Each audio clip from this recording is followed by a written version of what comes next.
Hello students, कैसे हो? आशा करता हूँ सभी अच्छे होंगे। चलिए, आज का चैप्टर नेम है डेटा हैंडलिंग। डेटा हैंडलिंग होता क्या है? Data handling is the process of collecting, organising, analysing and presenting data. अब डेटा क्या होता है? Data you can say it is a collection of text, number, audio, video और any images. Data आपका organise way में नहीं होता है। इसका एग्जांपल देख लेते हैं। जैसे Delhi is Sachin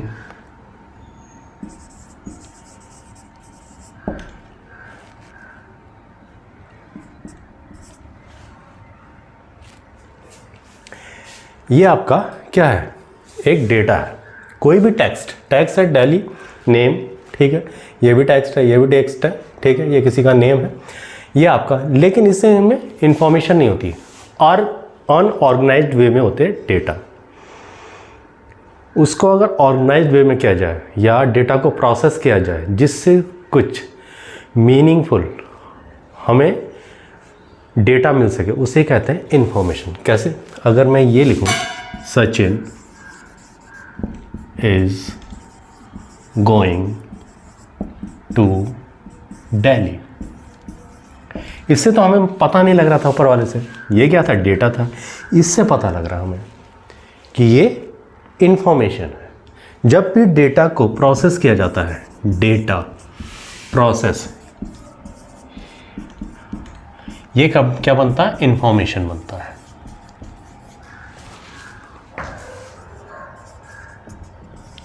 ठीक है,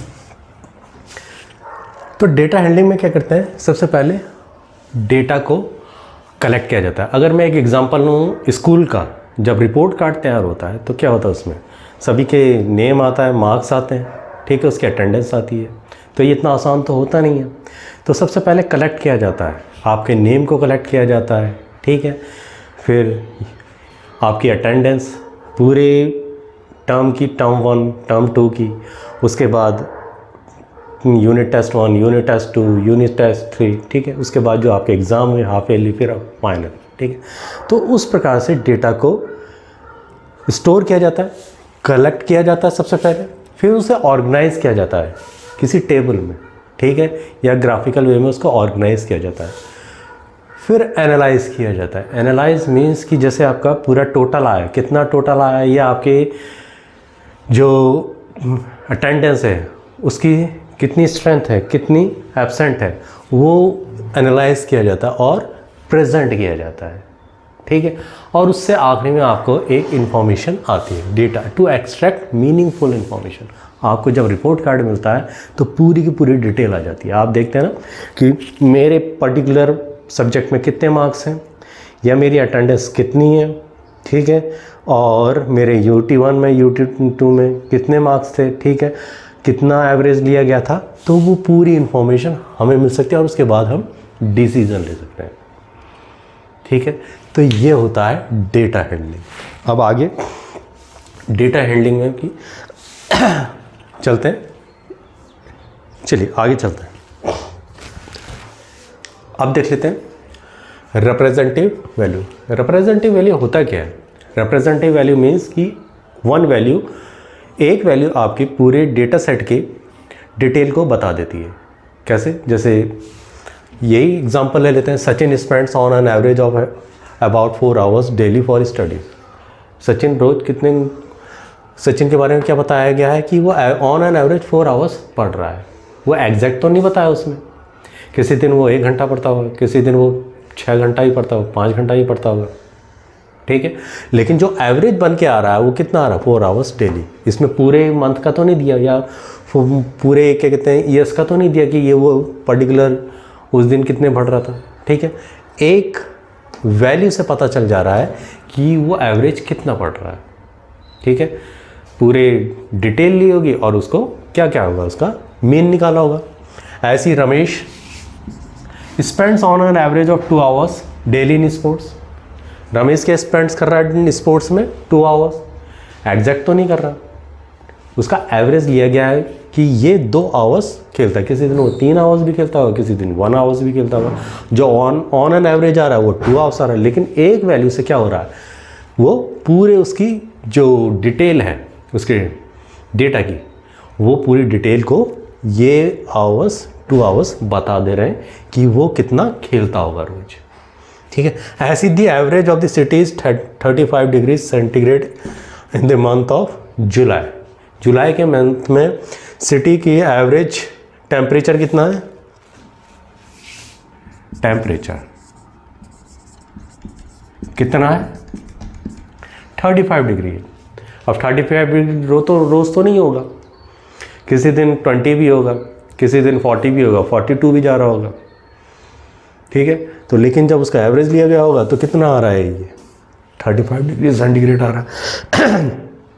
अब कैसे रिप्रेजेंटेटिव वैल्यूज़ क्या होती हैं, अब जब मैंने बताया है कि एक वैल्यू से पूरी डिटेल पता लग जाती है डेटा सेट के, और डेटा सेट होते हैं a collection of data in a organised way. ठीक है, चलिए देख लेते हैं। अब सबसे पहले कौन कौन से रिप्रेजेंटेटिव वैल्यूज़ को बताते हैं। 3 होती हैं, मीन, मीडियन, मोड। इनको कैसे कैलकुलेट करते हैं वो देख लेते हैं। अब देख लेते हैं how we calculate the mean. Mean को कैसे कैलकुलेट किया जाता है। सबसे पहले अगर सचिन ने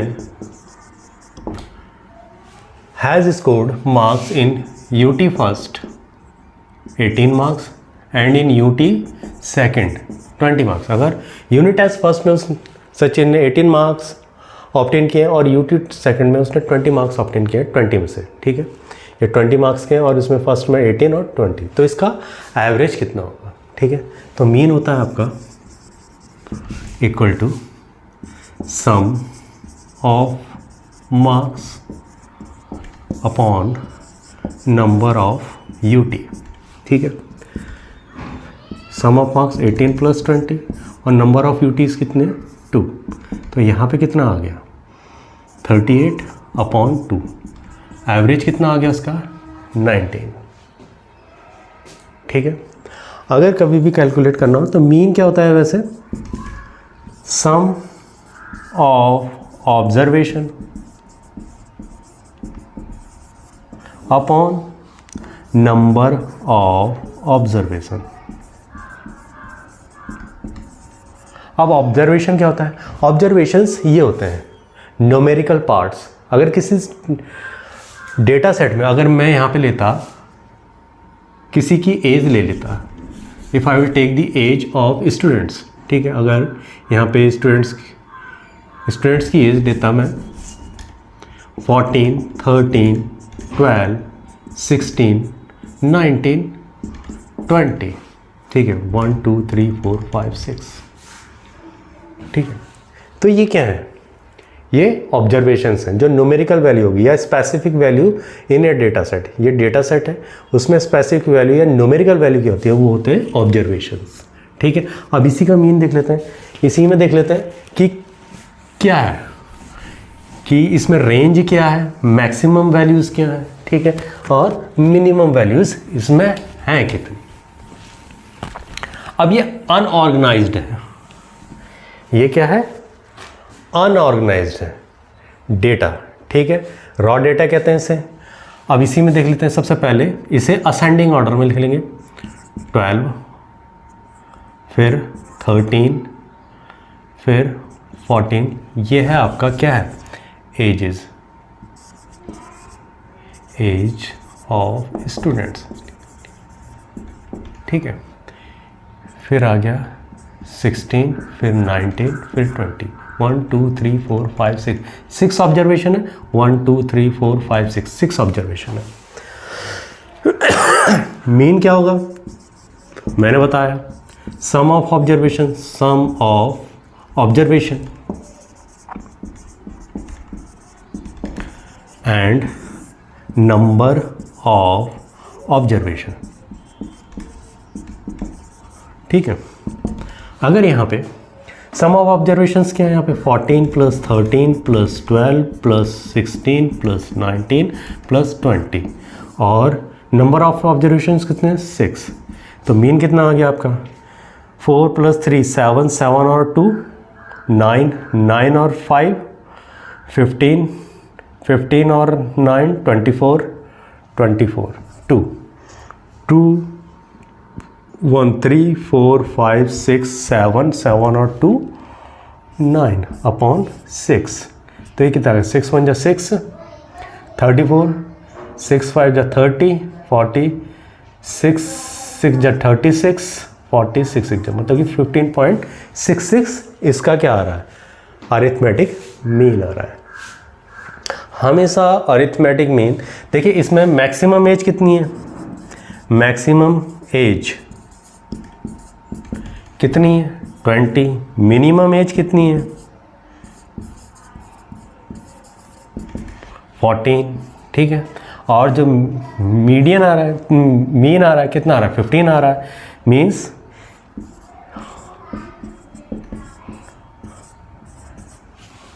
कि आपका जो मिनिमम एज है उससे तो बड़ा है और मैक्सिमम से छोटा है, ठीक है।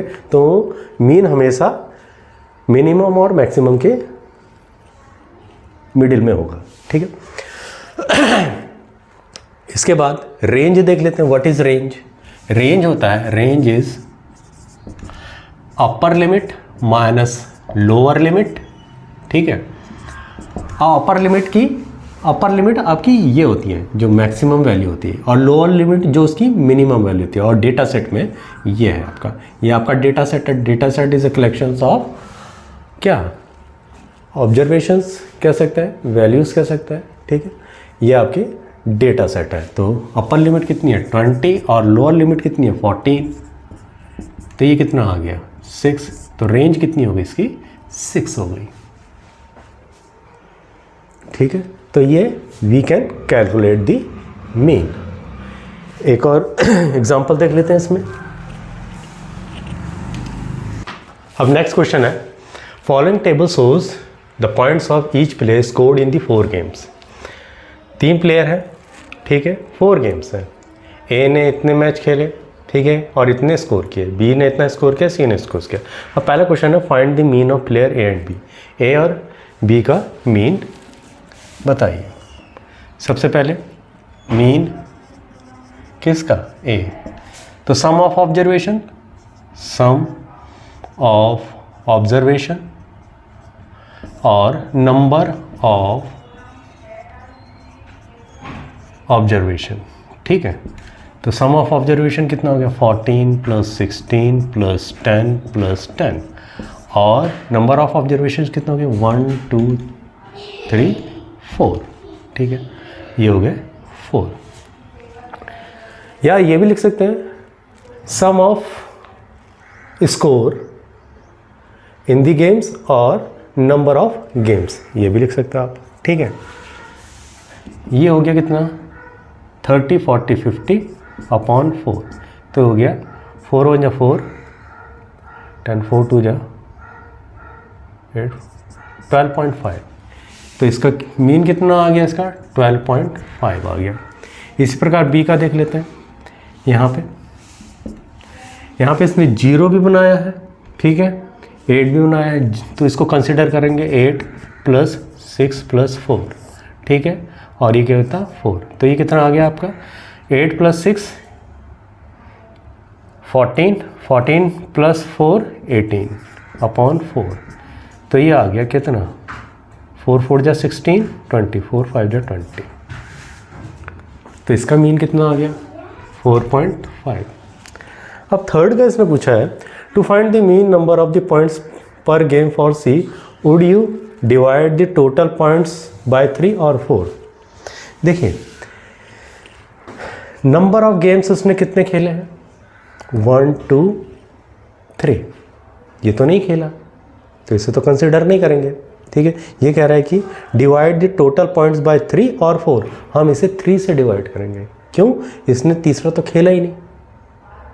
चाहे वो वहाँ पे जाता 0 भी बनाता तब भी उसको कंसिडर कर लेते, जब वो उसने खेला ही नहीं है तो इसको कंसिडर नहीं करेंगे। तो हमारे उसने गेम्स कितने खेले, उसने गेम्स ही 3 खेले 1 2 3, तो इसका मीन कितना आ जाएगा यहाँ पे, कितना मीन आपका 8 प्लस 11 प्लस कितना 13, और गेम कितने खेले उसने 3 खेले हैं, तो 3 को लेंगे ना कि 4 को लेंगे, यहाँ पे गया ही नहीं है उसने। तो यहाँ पे कितना आ गया 11 प्लस 13 कितना हो गया 14, 24 32 अपॉन 3। तो ये कितना आ गया इसका मीन 3 1 जा 3 0 3 6 जा 10.66। ठीक है। अब who is the best performer, सबसे बेस्ट परफॉर्मर के कौन सा होगा, किसका सबसे ज़्यादा मीन निकला है, ये A is the best performer. तो इस प्रकार से हम मीन को कैलकुलेट करेंगे। चलिए अब नेक्स्ट एग्जांपल देख लेते हैं। अब नेक्स्ट देख लेते हैं। Shopkeeper kept the records of sales of shirt. क्या है ये डिटेल है। साइज इन इंचेस, जो शर्ट का साइज है 90 सेंटीमीटर का, 95 का, 100 का, 100, और कितनी नंबर ऑफ शर्ट सोल्ड 90 की 8 और 95 की 22, इस प्रकार से सेल हुई है। तो इसका मीन कैसे कैलकुलेट करेंगे, सबसे पहले mean sum of number of shirt sold, ठीक है, upon number of different size of shirt, ठीक है। तो sum of number of shirt sold कितनी, ये सोल्ड हो रही है 8 प्लस 22 प्लस 32 प्लस 37 प्लस 6, और number of different sizes of shirt कितनी है 91, 90 की भी है, 95 की है, तो ये कितने 1 2 3 4 5, ये आ रहा है कितना, टोटल कितना है ये 105 है, और नीचे 5, तो ये कितना है 5 2 जाता है 1। मीन कितना आया 21।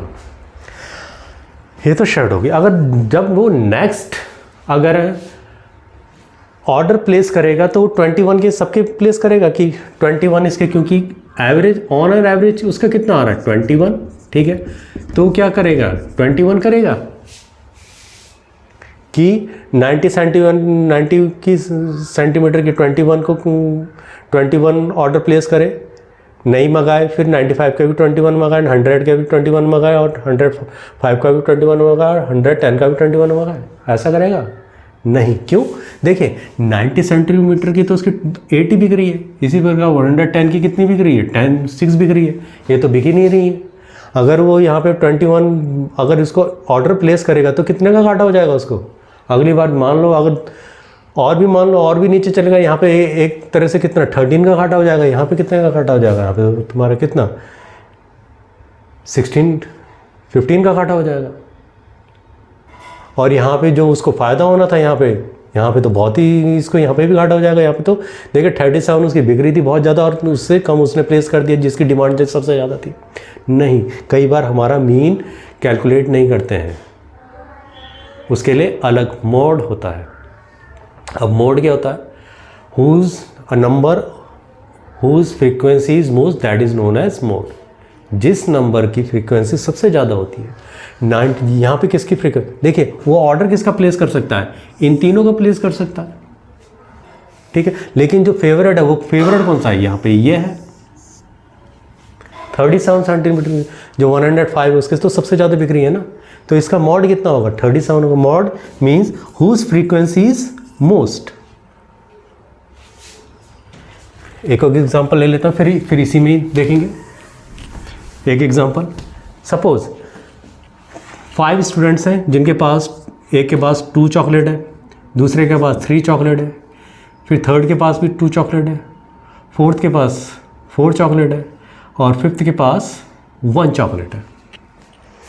तो सबसे ज़्यादा यहाँ पे कौन सी वैल्यू अकर हो रही है 2, यही तो हो रही है, एक ये दो बार हो रही है। तो इसकी फ्रीक्वेंसी, इस डेटा सेट की फ्रीक्वेंसी कितनी हुई 2 हुई, क्योंकि हुज फ्रीक्वेंसी मोड क्या होता है, whose frequency is occur most that is known as mode.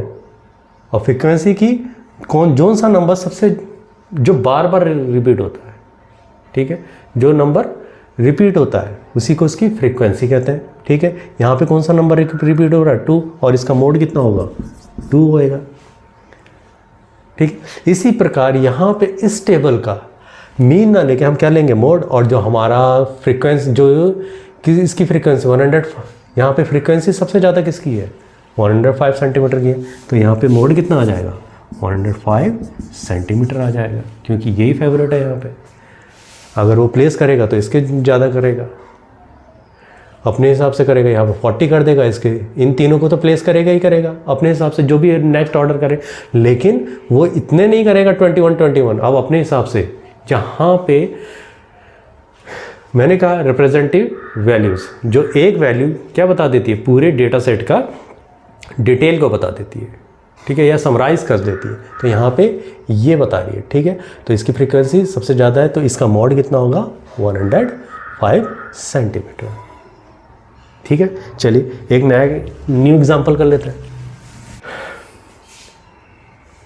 अब नेक्स्ट देख लेते हैं, नेक्स्ट क्वेश्चन क्या है, following are the margins of victory in the football matches of a league, find the mode, ठीक है। इसका मोड कैलकुलेट करना है। अब मोड मैंने बताया, मोड क्या होता है, किसी भी डेटा सेट में, in a data set the observation which occurs the most that is known as mode, जो ऑब्जर्वेशन सबसे ज़्यादा बार अकर होगा, या frequency in a data set whose frequency occur the most that is known as mode. अब यहाँ पे हमारे पास डेटा, हमने जो पिछले एग्जाम्पल्स में किए थे उसमें डेटा बहुत ज़्यादा कम था, 5 और 6 हमारे पास ऑब्जर्वेशन थे, यहाँ पे ऑब्जर्वेशन बहुत ज़्यादा है, ठीक है। तो इसमें क्या करना पड़ेगा, हमें टेबुलर फॉर्मेट में कन्वर्ट करना पड़ेगा। तो देख लेते हैं इसे टेबुलर फॉर्मेट में कन्वर्ट करके।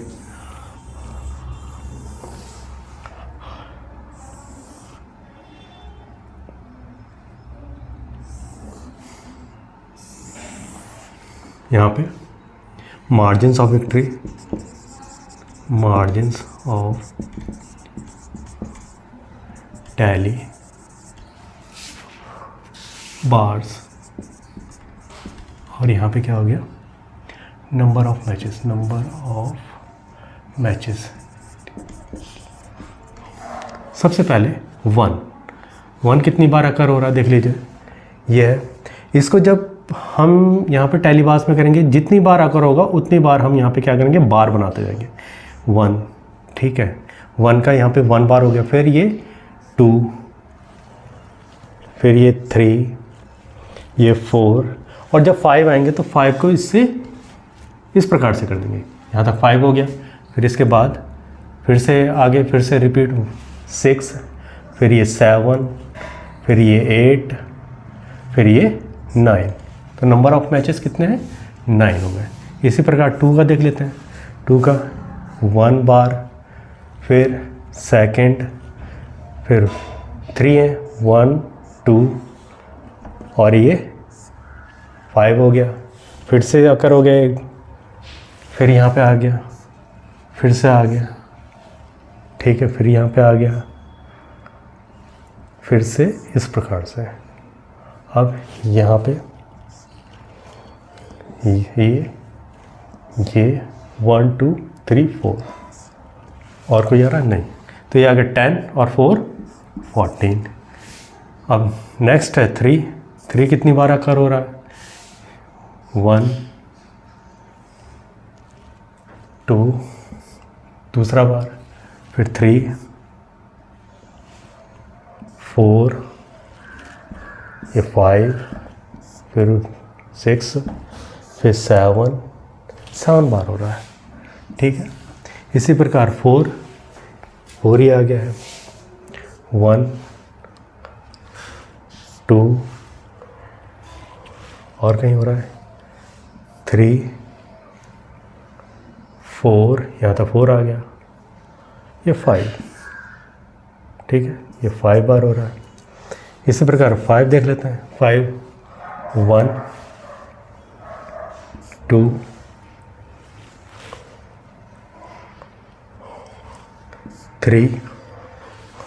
3 बार हो रहा है।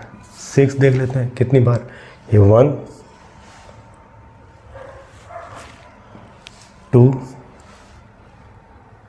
बार हो रहा है, ठीक है। तो इस प्रकार से हम यहाँ पे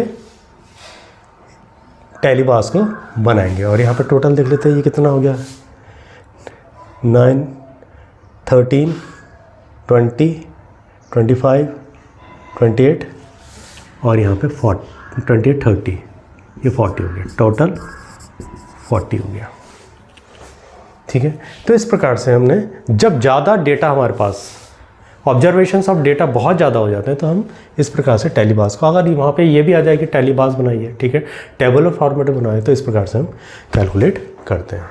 तो अब आपका आ गया होगा। और इसका मॉड कितना होगा, कौन सा है, सबसे ज़्यादा रिपीटिशन किस, नंबर ऑफ मैचेस किसके रिपीट हो रहे हैं, 2 के। तो मार्जिन ऑफ कितना आ गया इसका, 2। मॉड कितना आ गया इसका, 2 हो गया। कितनी बार रिपीट हो रहा है, 14 बार। सबसे ज़्यादा फ्रिक्वेंसी या ऑब्जर्वेशन किसके हैं, 14, 2 के 14 है, तो इसका मॉड कितना हो गया, 2 हो गया। तो इस प्रकार से करेंगे। अब नेक्स्ट देख लेते हैं फिर से। अब हमारा नेक्स्ट क्वेश्चन क्या है, consider the group of 17 students with the following height in centimetre. हमें ये डिटेल दी गई है, डेटा सेट ये है, और किसी ने हमसे कहा कि हमें 2 टीम्स बनानी है, ठीक है। तो वो देख लेते हैं। अभी तक हमने क्या पढ़ा था, मीन पढ़ा था और मोड पढ़ा था। मीन क्या होता है, एवरेज होता है, और मोड क्या होता है, जिसकी फ्रीक्वेंसी सबसे ज़्यादा बार अकर कर रही होती है, या whose observation occur most, that is known as mode, ठीक है। अब यहाँ पे देख लेते हैं। सबसे पहले इसकी कैलकुलेट कर लेते हैं। मीन क्या है, मीन इसको प्लस कर लेते हैं, 106 plus 110 plus 123 plus 125 plus 117 plus 120 15 plus 110 plus 120 plus 115 plus 102 plus 115 plus 115 plus 109 plus 115 plus 101, ठीक है। और नंबर ऑफ ऑब्जर्वेशंस कितने हैं यहाँ पे, ये है 17, ठीक है। और ये अगर इनको प्लस करें आ रहा है 1930 अपॉन 17, और ये कितना आ रहा है, वो 17, फिर यहाँ पे आ गया 23, 17, फिर यहाँ पे आ गया 60, 17 3 जा 45,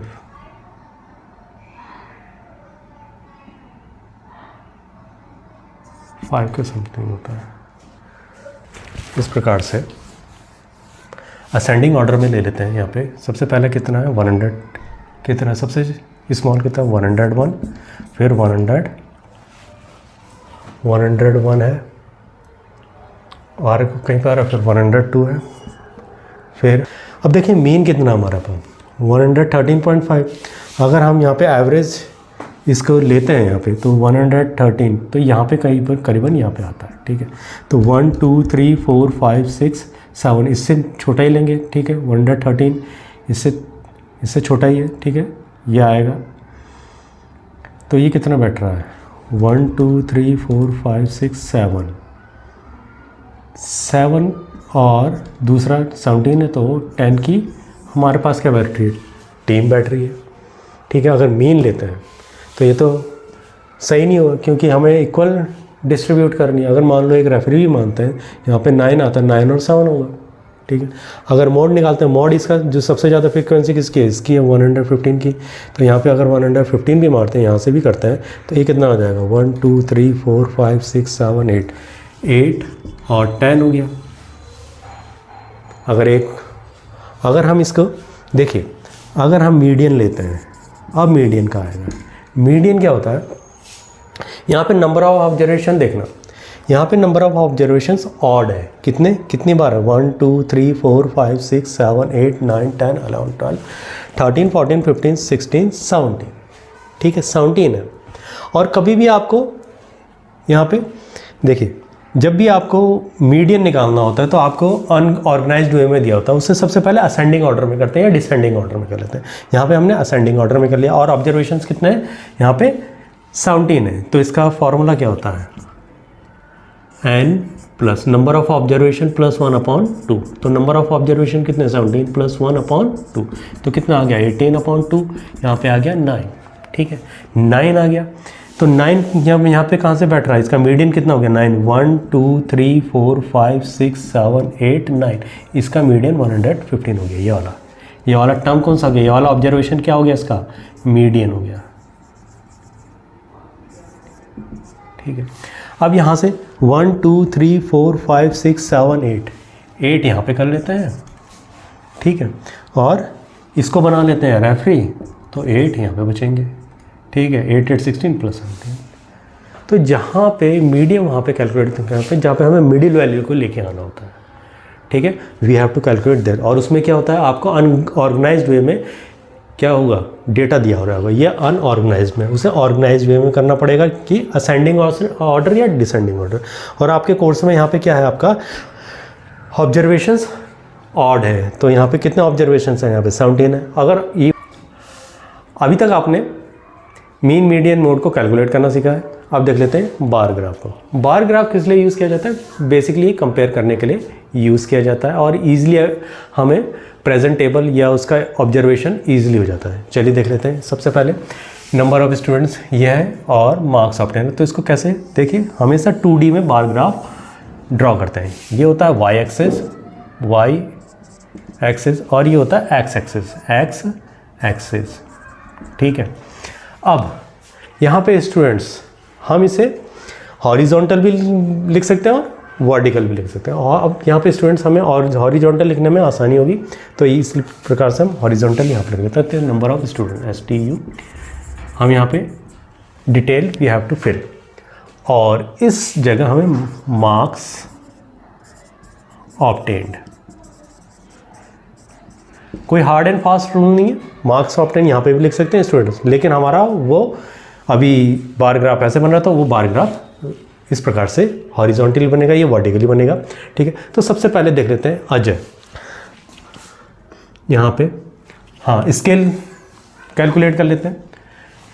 बार ग्राफ में यहाँ पे आपके बॉक्स जैसे होते हैं, वो 1 सेंटीमीटर कहते हैं, 1 सेंटीमीटर या 1 यूनिट होता है। 1 सेंटीमीटर कहते हैं या उसे 1 यूनिट कहते हैं, 1 यूनिट, ठीक है। तो यहाँ पे मैक्सिमम कितना है, यहाँ पे ये 600 में से मार्क्स दिए गए, तो हमारे पास स्टूडेंट्स कितने 1 2 3 4 5 6 है। अगर 600 में से, और यहाँ पे मैक्सिमम कितना जा रहा है 505, मतलब कि 100 का भी हम ले सकते हैं, लेकिन हम 600 का लेंगे, तो क्या 600/6, तो ये हम 100 क्या ले लेते हैं स्टूडेंट्स ले लेते हैं, 1 सेंटीमीटर इक्वल टू ST। क्यों लिया हमने, देखिए हमारा मैक्सिमम कहाँ तक जाएगा, 500 तक ही जाएगा, ठीक है। तो 500 तक जाएगा और हमारे पास ये मार्क्स कितने, आउट ऑफ मार्क्स 600 है, या आप अगर 500 यहाँ पे अगर हम 1 सेंटीमीटर इक्वल टू 100 स्टूडेंट्स करेंगे तो आसानी होगी हमें बार ग्राफ देखने में। ज़्यादा छोटा भी नहीं होना चाहिए, ना ज़्यादा एक्सपेंड होना चाहिए। अगर यहाँ पे हम कर लेते 50 स्टूडेंट्स, तो ये कितना हो जाता है, 10 बार हमें यहाँ पे बॉक्सेस बनाने पड़ते हैं। जैसे ये देखिए 1 2 3 4 5 में ही हो जाएगा, ज़्यादा 5 में ही है। ये है 100, ये 200, ये 300, ये 400, ये 500, ठीक है। अगर मैं, क्योंकि यहाँ पे हमने 1 सेंटीमीटर जो बॉक्स होता है 100 लिया, अगर ये मैं 50 लेता तो यहाँ पे 50 लेता तो 5 2 10, ये तो बहुत ऊंचा हो जाता। तो हम इस प्रकार से अपने स्केल लेते हैं जिससे कि ना तो ज़्यादा एक्सपेंड हो ना कंप्रेस हो, ठीक है। तो सबसे पहले अजय के कितने मार्क्स हैं, 450 मीन्स यहाँ पे इसके बीच में आएगा कहीं, ठीक है। यहाँ से स्टार्ट करते हैं, और बार ग्राफ में कंडीशंस होती है, जो ये बार होते हैं सब एक ही, इनका जो विड्थ होगी सबकी एक जैसी होगी, और इसमें जो गैप होगा वो सब में एक जैसा होगा। तो ये कौन सा हो गया, अजय कितना है 450। दूसरा क्या, बाली के 500, बाली यहाँ पे आ गया, और क्योंकि इनके बीच में गैप भी सेम होना चाहिए, ठीक है, यहाँ पे आ गया, ये आ गया 500, किसका, बाली का। फिर दीप्ति के 300 ये है, ये यहाँ पे इसके बीच में गैप इस प्रकार से होना चाहिए कि सेम, और जो इनकी विड्थ होनी चाहिए ये कितना है 300। इसी प्रकार फयाज के 360 मीन्स 350, तो यहाँ पे आएगा सेंटर में, थोड़ा सा ऊपर 10 यहाँ पे आ जाएगा, ये आ गया 360। ये थोड़ा कम हो गया, ये थोड़ा मैं इसको इधर कर लेता हूँ, यहाँ पे आएगा 360 यहाँ पे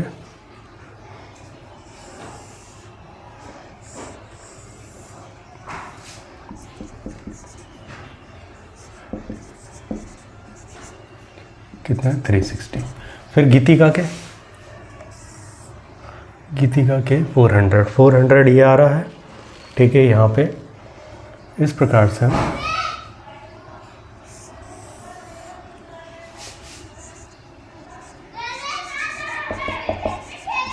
ये कितना है 400। फिर हरी के 455, इससे ऊपर आएगा यहाँ पे 600 कर लेते हैं, तो ये 540, ये 550 इससे थोड़ा सा नीचे होगा और ये यहाँ पे आ जाएगा। थोड़ा यहाँ पे हमारा वो हो गया, कंजस्टेड हो गया, लेकिन हरी ये आ गया आपका 540। जो इनके बीच में गैप है सब में वो सेम होना चाहिए, ठीक है, ये सेम होना चाहिए ये वाला गैप। और जो ये विड्थ है, ठीक है, सब बार ग्राफ की बार की क्या होनी चाहिए, सेम होनी चाहिए। इसी प्रकार से जो इनकी यहाँ पे ये देख रहे हैं गैप इनके बीच में, ये भी सेम होना चाहिए। यहाँ पे थोड़ा क्योंकि इतनी जगह नहीं थी तो यहाँ पे कम हो गया, लेकिन इसका आप देख लेना, जो बॉक्स होंगे उसमें करते जाना, ठीक है। वहाँ पे 1 सेंटीमीटर का एक बॉक्स होता है, तो वहाँ पे ईजिली होगा। तो इस प्रकार से हम बार ग्राफ करते हैं और ईजिली प्रेजेंटेबल होता है, इसलिए हम बार ग्राफ को यूज़ करते हैं। यहाँ पे हमें बार ग्राफ देख के ही पता लग जाएगा यहाँ पे कि किसके सबसे ज़्यादा मार्क्स हैं। हरी के सबसे ज़्यादा 450 मार्क्स यहाँ पे वी आर कैलकुलेटिंग। तो ये यहाँ पे कितना है, यहाँ पे आना चाहिए था करीबन, सॉरी यहाँ पे ऐसे आ जाता, ये आ जाता, ठीक है। तो इस प्रकार से हम बार ग्राफ को ड्रॉ करेंगे। अब देख लेते हैं डबल बार ग्राफ। वो भी कंपैरिजन के लिए होता है, लेकिन वो जो डबल मीन्स कि आपस में जो कंपैरिजन होता है वो करते हैं। ये पूरे होल डेटा सेट के लिए कंपैरिजन करने के लिए यूज़ किया जाता है और ईजिली प्रेजेंटेबल होता है कि आसानी से ये हमें दिख जाएगा कि कौन कितने ऑब्जर्वेशन इसमें ईजिली हो जाता है। चलिए अब नेक्स्ट देख लेते हैं। अब नेक्स्ट है डबल बार ग्राफ। यहाँ पे देखिए स्टूडेंट्स हैं, इनके यूटी फर्स्ट में, यूनिट टेस्ट फर्स्ट में और यूनिट टेस्ट सेकंड में मार्क्स दिए गए हैं। तो इसको कैसे ड्रॉ करेंगे, चलिए देख लेते हैं। वही आपका एक्स एक्सेस और वाई एक्सेस। सबसे पहले यहाँ पे स्टूडेंट्स और यहाँ पे UT1, UT1, UT second. Scale ले लेते हैं। स्केल कितना ले लेते हैं, स्केल 1 सेंटीमीटर या 1 यूनिट इक्वल टू कितने हैं यहाँ पे, मैक्सिमम यहाँ पे कितना जा रहा है 20 मार्क्स है, ठीक है।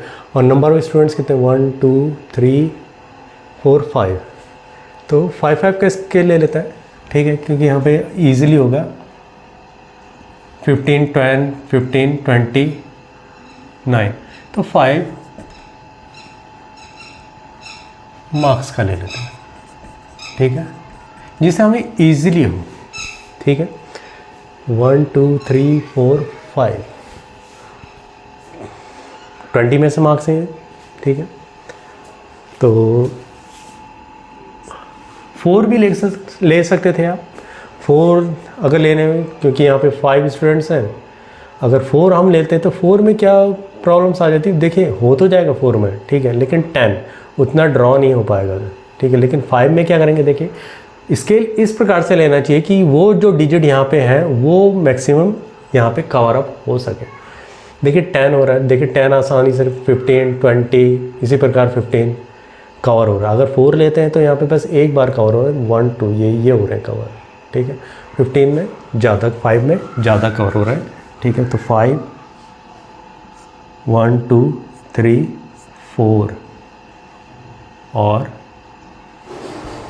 5 10 15 और 20, ठीक है। चलिए ले लेते हैं। सबसे पहले अजय का देख लेते हैं। अजय का क्या है, यूटी फर्स्ट हम इसको इस बॉक्स से कर लेते हैं और यूटी सेकंड को किससे कर लेते हैं, हम इसको ऐसे कर लेंगे, ठीक है। हमें दोनों को बताना पड़ेगा ना, कंपेयर करना पड़ेगा, या वो अगर आपके पास कलर होंगे तो उसे कलर कर लेना। तो यहाँ पे सबसे पहले आ जाएगा 10 मार्क्स, तो 10 मार्क्स यहाँ पे आ गए। जो आपके बॉक्स होंगे उतना बॉक्स, जो 1 सेंटीमीटर का उतना ले लेना और दूसरे सेंटीमीटर का यही वाला लेना 15। तो 15 यहाँ पे आ रहा है, इसको इससे चिपका देना, ठीक है।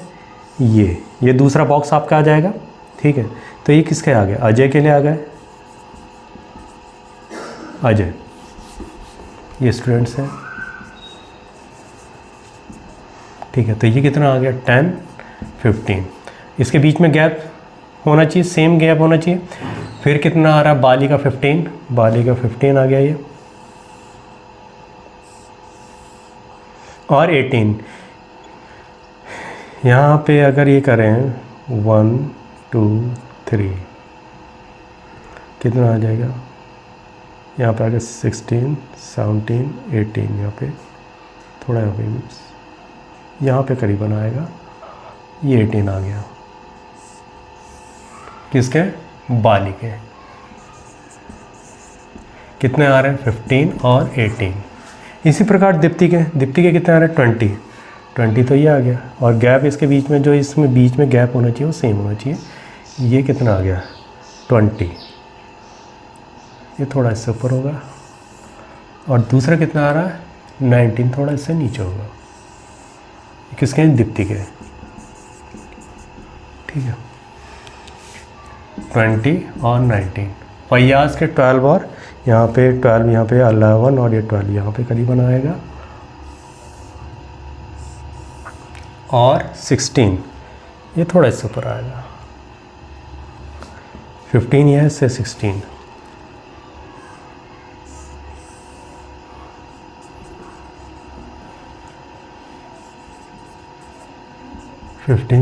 फिर आ गया गीतिका के 9 और 10। 9 थोड़ा नीचे होगा इससे, गीतिका के ये आ गया 9,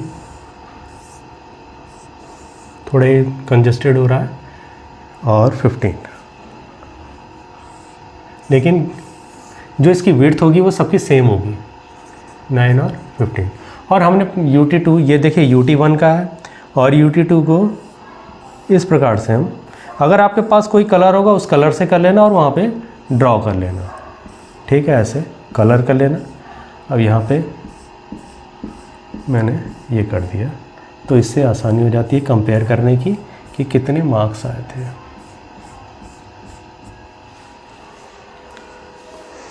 तो इस प्रकार ये y एक्सिस है और ये x एक्सिस है, ठीक है। अजय के कितने 10 और 15 है, दूसरे बाली 15 और 18 है, दीप्ति के 29, और जो ये बार होंगे सबके सेम होंगे, सेम विड्थ होगी, और इसके गैप भी सेम होगा। तो ये था, इस प्रकार से हम डबल बार ग्राफ ड्रॉ कर सकते हैं। तो ये आखिरी में डेटा हैंडलिंग हमने पढ़ा, मीन क्या होता है, मीडियन क्या होता है, और मोड क्या होता है। मीन जब हमें एवरेज लेना होता है, ठीक है, और मोड जिसकी फ्रीक्वेंसी सबसे ज़्यादा होती है वो मोड कहलाता है, और मीडियन जो मिडिल वैल्यू होती है, ठीक है। और ऑर्गेनाइज वे में दिया रहेगा उसे ऑर्गेनाइज वे में करते हैं, असेंडिंग ऑर्डर और डिसेंडिंग ऑर्डर में, फिर उसका मीडियन ले लेते हैं, और सबसे आखिरी में बार ग्राफ और डबल बार ग्राफ। अगर आपको मेरा वीडियो पसंद आया तो इसे लाइक कीजिए, शेयर कीजिए और सब्सक्राइब कीजिए। धन्यवाद।